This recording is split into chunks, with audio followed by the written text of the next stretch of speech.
one that lived within that period, like the fossil that you found that looks terrifying. Like, what would you consider the most terrifying animal from back then? Oh fuck. You had big sharks, big snakes. Well, I mean, okay. I have to think of it as a human. Human being a land animal. I wouldn't really be in the ocean too much, so like Megalodon and like Fleurodon and all that wouldn't really work. If I was in South America, I would have to say the Farischians, the terror birds. Fuck that scene. It's like 3 meter long birds that could crack your skull open with their beak. No, thank you. No, thank you. If I was in excess of 50,000 years ago in Australia, I would say Megalania. Megalania. Yeah, exactly. Thank you. Somebody else knows. I mean, that thing is basically one of the leading the ideas of this is where dragon legends came from. So, Exactly. For those of you that don't know, think of an 8+ meter Komodo dragon. Holy shit. Spit is like literally acid. Yeah, it's a varanid from hell. That'd be not a no. That'd be a hell fucking no. Yeah, that would be a hell no. There's a bird too. It wasn't there that just it literally went extinct about 100 years ago. That was capable of picking up kids and taking them off. What was the name of that bird? Well, it hasn't been too long.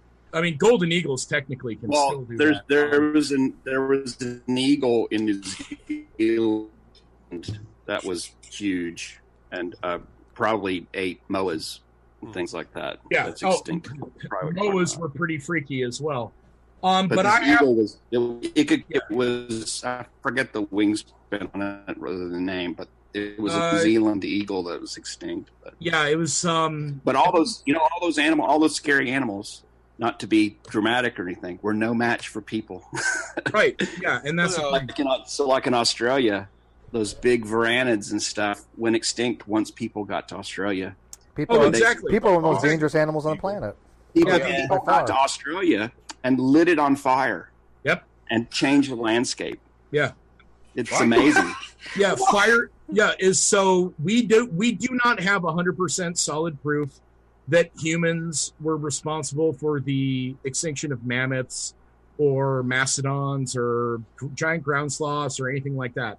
However, about 50 to 55,000 years ago, with the emigration of Homo sapiens sapien into Australia, and then the resulting knowledge of what's called fire stick farming, where it is, hey, we know fire. Let's set the fucking environment on fire and kill everything. Sounds great. That is actually the only direct evidence of mass extinction caused by humanity during an ice age is only in Australia, and it's only against things like Megalania, like, oh god, what is the I forgot the scientific sloth, right? Does that mean there's a big example of those? What I think is the cutest animal on the planet. Those little yes, giant ones. You need to go. Yeah. You need to go to the Natural History Museum. No, axolotls, those little salamander things. Those are the cutest things I've ever seen. Oh well, no, yeah, but no. They look like they're high all the time. They just sit there and cute. So, Kyle, yeah, giant sloths. They're not actually related. Well, they're very only distantly related to modern sloths. Xenartha is a different kind of a different thing altogether. But think of a nice, big, slow herbivore the size of a 2.5-story house. Oh my god, that'd be. I wonder how good they cuddle. You don't want to be hit because even the smaller ones like Paramylodon, Harlani, and there it is. Yeah, no. How long were their claws? I mean, their claws. I mean, like, were they have 6-inch daggers and shit? Well, the ones we found at the tar pits, specifically Paramylodon, they had so there's 2 ways to measure claws. You have what's called a bone root on claws, which is the actual bone that's connected to the end of the terminal phalanx on the finger. They had a bone root that is in excess of 6 inches long. That means their claws themselves were anywhere from 8 to 10 inches beyond that. And they were so large that if they hit you, they would eviscerate you because it's being basically hit by a thorny tree trunk. They're just misunderstood. The hymn says big bird. The hymn. To be fair, if they I gotta tell you, probably on accident. I gotta tell you, I would call them any pronoun they want to be called. Yeah. Too soon, Steve. Too soon. If you actually look, after I'm done talking, witness, go ahead and say something, because they just changed their avatar to a Megatherium. Even better. Yeah, the ground sloth cool. eyes group. So yeah, go ahead, witness. Megalodon could have been a threat if you subscribe to the aquatic ape theory. So don't even. They overlap. Oh yeah, look at that. For at least a million years there. So that's an interesting theory. Joe Rogan did a podcast on that with I forget the guy he was talking to, but I know it was that and the stoned ape theory. He was taking on both of those. I texted Joe shortly thereafter that and said, "Dear God, why, man?"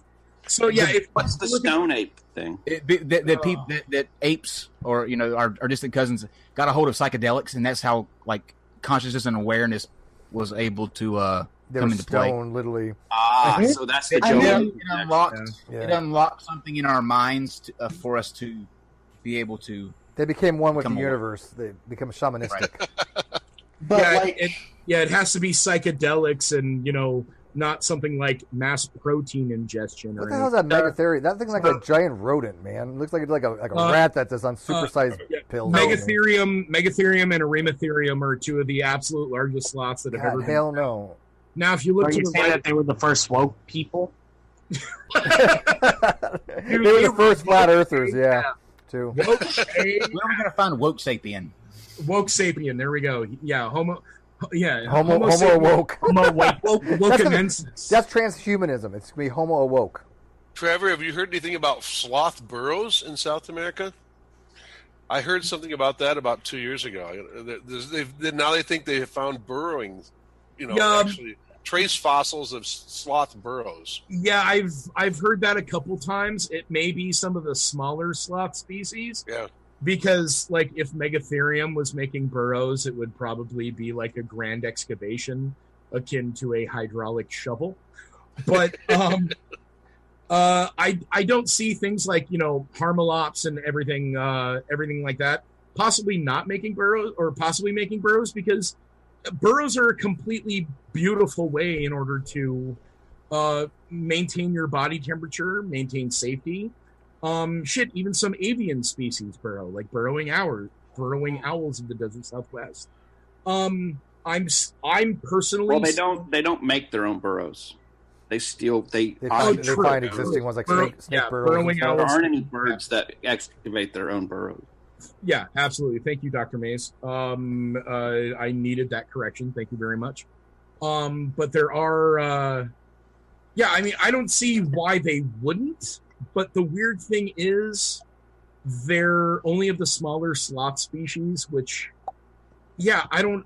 We're still. I don't want to say we. I'm still kind of on the edge, wondering if they were or were not more semi-arboreal or burrowing. I need to ask a couple more ichnologists, paleontologists that are specifically studying trace fossils.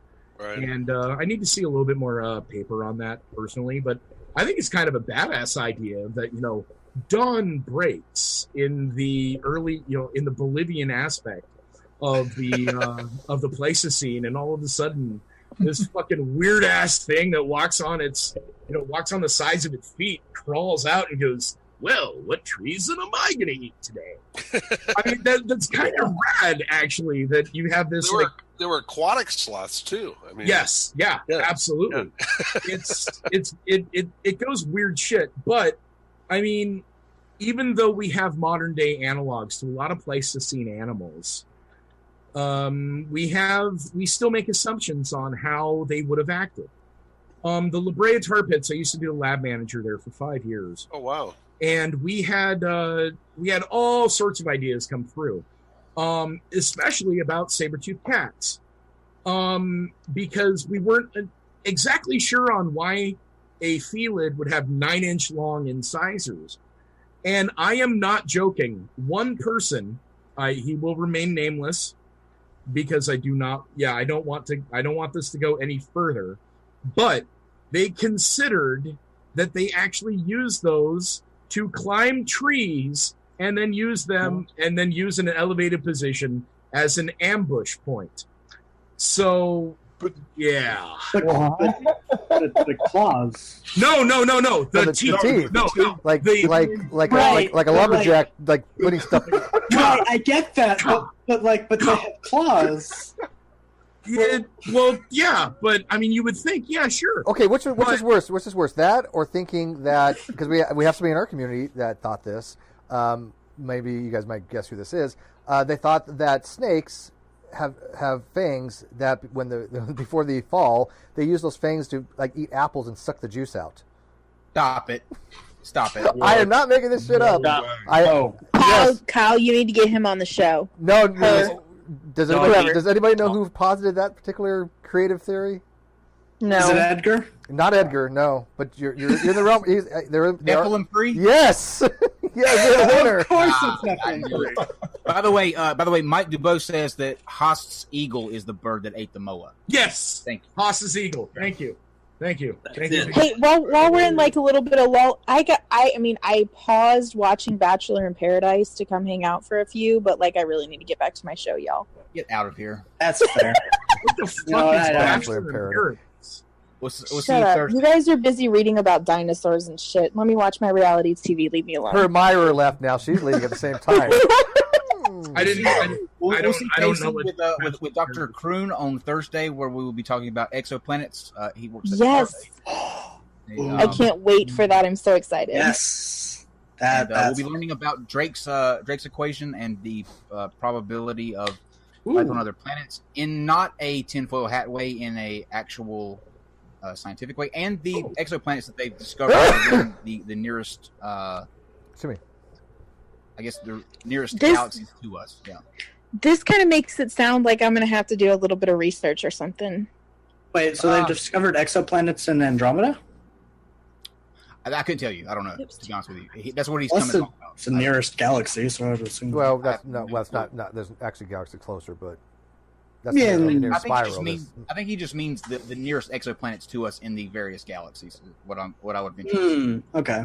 But we'll be learning about that, how they find them, and how they name them, all that stuff. So it'll be a really good talk. So join us on Thursday at 8 for that. Thank you, Casey. Thanks, guys. Bye. I should have asked Joe if he believed in exoplanets. He doesn't believe in He's space. not. He's not allowed on space, my right? show Yeah, I guess anymore. that eliminates the whole exoplanet shit, right? Clearly. Bye, guys. Bye. It's the firmament. Do you believe in the firmament, Wotan? I think Wotan passed out. Just to jump in here, I actually have to go too. Yeah, I think we're winding down. Yeah. You know. And by the way, they did find. Well, they think they found one in Andromeda. By the way. Yay! Thank you, Dr. Mason. For my reading list, I can recommend this if you like dinosaurs. It's pretty good. This new book by Steve Brissot. Steve, again, seconded. Steve Brissot is fucking It's very, very amazing. good. So Rise if and anybody Fall. wants a dinosaur read, this is a good one, and it's brand new. So Excellent. there's my Awesome. pick. Well, we'll see. Pick of the If week. not before, we will see Dr. Mays September the 5th for his debate against Nathaniel Jensen. It's going to be a good week. That's our Answers in Science week. A little tongue-in-cheek there. So, Yeah, and I'm talking to John already about comparing notes. Getting ready. So. John's a good guy. So, we're excited to have him on the day before. So, Yep. Okay. All Well, right, Dr. Mays. thanks a lot. Bye. Absolutely. Good to see you, Dr. Bye. Mason. Thank you very much. See ya. Good night. We'll be having John Perry from Stated Clearly. I said this earlier, but just so you guys know again, he runs a channel that explains like things in science, like evolution. He did one with Mary Schweitzer, which was really good. But he illustrates things like evolution in a very very straightforward way that people can follow. If you're like me, that I can't follow the high tech and the technical words and definite, you know what I'm saying? Like if that kind of confuses you like it does me, like if I get around math or technical things, my brain just breaks. So John's actually coming on that Tuesday. The debate's on Wednesday. He's coming Tuesday to go through Dr. Nathaniel Jensen's book, Replacing Darwin. And I actually